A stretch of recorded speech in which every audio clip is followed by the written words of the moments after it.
सकाळी 5 वाजल्यापासून दुर्गंधी चालू आहे. दार काढल्या काढल्या नाकात वास येते, एवढा घाण येते ना, उलटी व्हायला लागली. पाच गण माणूस मेल्यान गोवावणे नुसतं गोच. जेवणाला त्रास, लहान लेकराला त्रास, बायांना त्रास, म्हाताऱ्या सगळ्याच टोटल ए टू झेड राहणाऱ्या सगळ्या लोकांना त्रास. त्याच्यामुळं कोणी गावात पण नाही, सगळे देगलूरलाच निघून चालले.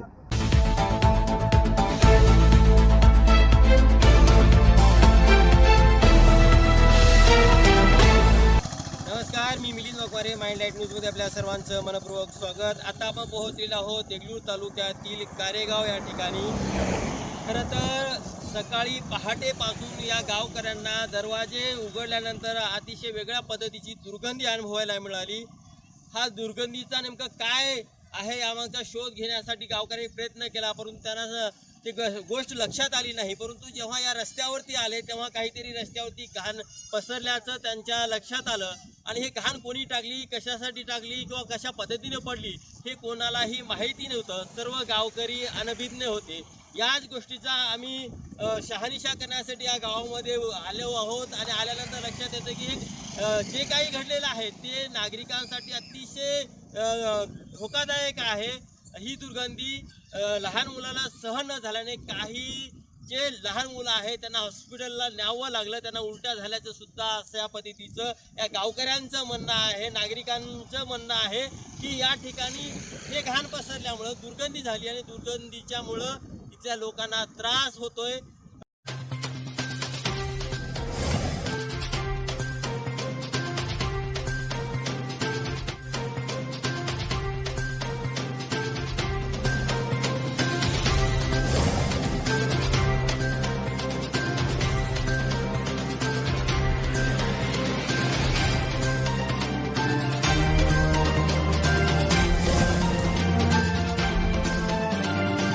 तुमचं नाव काय? सुरेश मारुतीराव मुंडकर. या ठिकाणी आता मी पाहतोय की बरेच लोक येताना जाताना नाकाला कपडा बांधत प्रवास करतात. नेमकं काय दुर्गंधी पसरलेली आणि ही कधीपासूनच आहे? सकाळपासून आहे, सकाळी कमीत कमी 7-7:30 पासून. या दुर्गंधीच्या नंतर तुम्ही असं सांगता की काही तुमच्या गावातील मुलं सुद्धा दोन तीन मुलं उलट्या करून घेतले, काही जण दवाखान्याला गेले, काही वयस्कर बाई सुद्धा बेमार आहे या वासामुळं. आणि एवढं काम होऊन गेलं की बाहेर सुद्धा निघू वाटत. हे वासाचं काय तर निघू करून टाकून द्यावं. लोक मरून बेमार पडून गेले तर काय करावं, मरून गेलं काय करावं, पण जिम्मेदार. या दुर्गंधीबद्दल कधी माहिती झाली आणि काय सांगायला? आम्हाला हे रात्र पहाटेपासून आम्हाला कळवलं का म्हणजे आम्हाला माहिती झालंय. आम्हाला वाटतं की कशामुळे दुर्गंधी झाली, काय जनावर मेले, काय नाही, आम्हाला काय माहिती नव्हतं. तर जेव्हा आम्हाला सकाळ उजडलंय तेव्हापासून आम्हाला कळतं की हे दुर्गंध पूर्ण कावळगाव फाट्यापासून तर पूर्ण घोटू फाट्यापर्यंत दुर्गंधाच्या वासाचा लाटच पडलाय, एवढं आम्हाला कळलंय. त्याच्यामुळं जेवणाला त्रास, लहान लेकराला त्रास, बायांना त्रास, म्हाताऱ्या सगळ्याच टोटल ए टू झेड राहणाऱ्या सगळ्या लोकांना त्रास. त्याच्यामुळं कोणी गावात पण नाही, सगळे देगलूरलाच निघून चालले. कोणी केलं काही तुम्हाला? हे रात्रीतून झालेले आहे. आम्हाला काही कोण केले काहीच माहिती नाही. एवढी दुर्गंधी बसली की ह्याच्यामुळे कोणी बिमार पडलेत, काही जण हॉस्पिटलला गेलेत, काही जण उलट्या करून घेतलेत, काही जणाला संडास लागली. हे दुर्गंध कोण केले हे आम्हाला ते माहितीच नाही. या मार्गे प्रवास करणारे काही प्रवासी सुद्धा माझ्यासोबत आहेत. तुमचं नाव काय? माझं नाव लक्ष्मण तेजराव यसमोडे. गाव कोणतं? मी अहमदापूरला राहतो. देगलूरला लेकरं शिकायला असल्यामुळं मी देगलूर राहतो. सकाळी चालू होतो, पूर्ण रोडला पुरा दुर्गंधी होती. आणि हे पुरा दुर्गंधी स्वच्छ करण्यासाठी सकाळी सगळेजण कानाला तोंडाला पूर्ण रुमाल लावून जात होते. आणि इथं लय पुरा काळझर पडलं होतं. आता हे कोणतरी पावडर टाकले, पण हे लय वास घाण होतं. आणि इथं हे कारेगावचे लोक कसं राहलेत की आपल्याला माहीत नाही. मी येताना पण तुम्हाला मी सापडल्यामुळं बोलवलो सर. लय घाण, अजूनही घाण गेलेली नाही ती. सकाळी पावडर टाकल्यानंतर ही नाही अजून दुर्गंधी तशीच आहे. त्याच्यामध्ये काही बदल झालेला नाही. तुम्ही कारेगावचेच का? कारेगावच. सगळेजण नाकाला हात धरत, काही जण कपडा बांधत या ठिकाणी प्रवास करतात, इकडे तिकडे आपली कामं करतात. तुम्हाला या ठिकाणी कधीपासून ही दुर्गंधी अनुभवायला मिळाली, काय सांगाल? पहाटेपासून वास कसल्या वास गण माणूस मेल्यान गोवावणे नुसतं गोच. सकाळपासून काय आतापर्यंत तशीच परिस्थिती आहे का? तेच आहे. तुम्हाला काय वाटतं हे लवकरात लवकर दुरुस्त व्हावं? हे कोणी केले काही माहिती आहे का? येऊन साफ करून जाऊ. कोण साफ केले आता? कोण बघले? आम्ही बघले. हे कोणी घाण केलेले माहिती आहे का? नाही नाही नाही, आपण कुठल्याच नव्हत्या कशाला म्हणा. कोण आणून टाकले की उठण्याच्या पहिले कवाडी काढले की वासच आले म्हणाले, कवाडी काढले की वासच आले म्हणाले. ही वेळ सकाळी 5 वाजल्यापासून दुर्गंधी चालू आहे. दार काढल्या नाकात वास येते, एवढा घाण येते ना, उलटी व्हायला लागली. आणि लेकरं आहेत लहान लहान, शाळेला जाईपर्यंत त्यांना वास यायले. लेकरं सुद्धा नाकाला बांधून राहिले.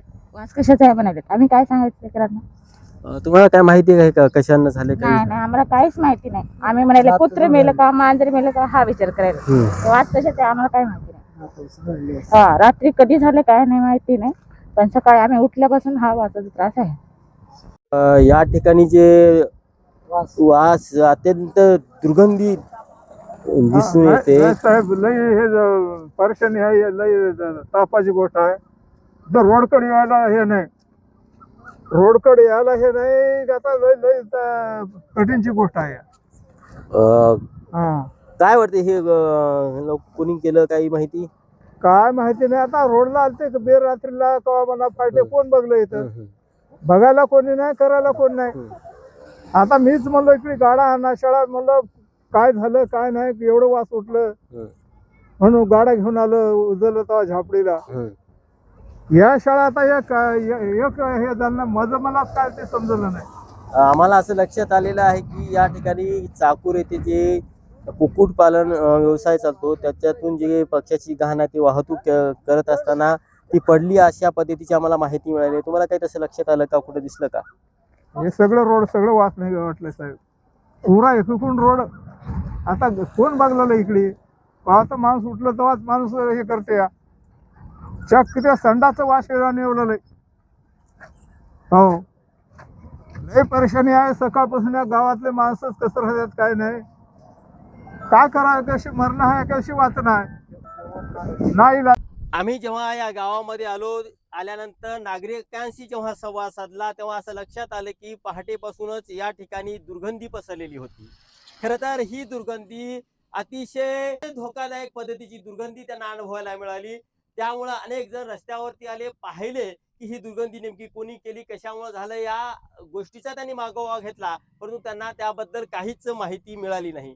त्यानंतर आम्ही इथं आल्यानंतर गावकऱ्यांशी संवाद साधला आणि ज्या पद्धतीने ही घाण पडलेली आहे, ब्लिचिंग पावडर सुद्धा या ठिकाणी टाकण्यात आलेला आहे, त्याच्या दिशेने आम्ही वाटचाल केली. तेव्हा असं लक्षात आलं की चाकूर येथे रेड्डी नावाचे एक गृहस्थ आहेत की ज्यांनी त्या ठिकाणी कुक्कुटपालनाचा व्यवसाय करतात आणि त्या ठिकाणाहून जे काही पक्षाची घाण आहे ती घाण एका शेतकऱ्याने वाहतूक करत असताना ती या ठिकाणी पडल्याचं आपल्याला लक्षात आलेलं आहे. तिथली काही लोकांशी आम्ही चर्चा केली.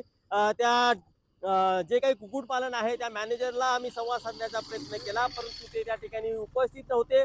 तिथल्या काही लोकांनी आम्हाला सांगितले की अशा पद्धतीची घटना घडलेली होती. त्यानंतर आम्ही या ठिकाणी दुरुस्ती करण्याचा प्रयत्न केलेला आहे. ब्लिचिंग पावडर सुद्धा टाकल्याचं त्यांनी सांगितलं, परंतु अजूनही या ठिकाणी हे सगळं करून सुद्धा दुर्गंधी थांबलेली नाही. त्यामुळे नागरिकांचं एकच म्हणणं आहे की दुर्गंधी थांबवण्यासाठी, कमी करण्यासाठी पुन्हा एकदा या ठिकाणी स्वच्छता केली पाहिजे. वेगवेगळ्या पद्धतीचे ब्लिचिंग पावडर सारखे काही पदार्थ असतील ते रासायनिक पदार्थ सुद्धा टाकले पाहिजे, अशा पद्धतीची त्यांची भूमिका आहे.